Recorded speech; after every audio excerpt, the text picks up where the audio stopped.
D24 TV news కి స్వాగతం. జగ్గంపేట నియోజకవర్గం కిర్లంపూడి మండలం గెద్దనపల్లి గ్రామంలో చక్రాంతి అమ్మిరాజు, చక్రాంతి ప్రసాద్ రెండు కుటుంబాలకు చెందిన తాటాకుల ఇల్లు అగ్ని ప్రమాదం సంభవించి పూర్తిగా కాలిపోయింది. ఈ రోజు వారిని జగ్గంపేట జనసేన ఇన్ఛార్జ్ తుమ్మలపల్లి రమేష్ పరామర్శించి ధైర్యంగా ఉండాలని తెలిపారు. మొన్ననే వారు డ్వాక్రా రుణాలు అందుకున్న వారు పశువుల బ్యాంకు రుణం కూడా తీసుకుని 2 లక్షల రూపాయలు బీరువాలో దాచుకున్నారు. అగ్ని ప్రమాదంతో మొత్తం 2 లక్షల రూపాయలు నగదుతో పాటు భూమికి సంబంధించిన దస్తావేజులు పూర్తిగా కాలిపోయాయని వారు రమేష్ గారికి వినవించుకున్నారు. తుమ్మలపల్లి రమేష్ వారికి 50 కేజీల బియ్యం మరియు నగదును సహాయం అందించి ప్రభుత్వం అండగా ఉంటుందని వెంటనే ప్రభుత్వ అధికారులకు ఆదేశాలు అందించి తక్షణమే వారికి ప్రభుత్వం నుండి సహాయం అందించాలని తెలిపారు.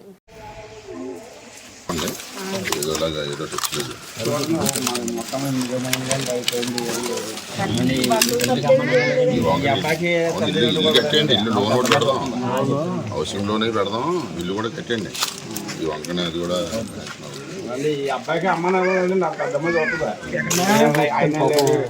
ఆయన పోయారండి సంవత్సరంలో ముగ్గురు పోయారు.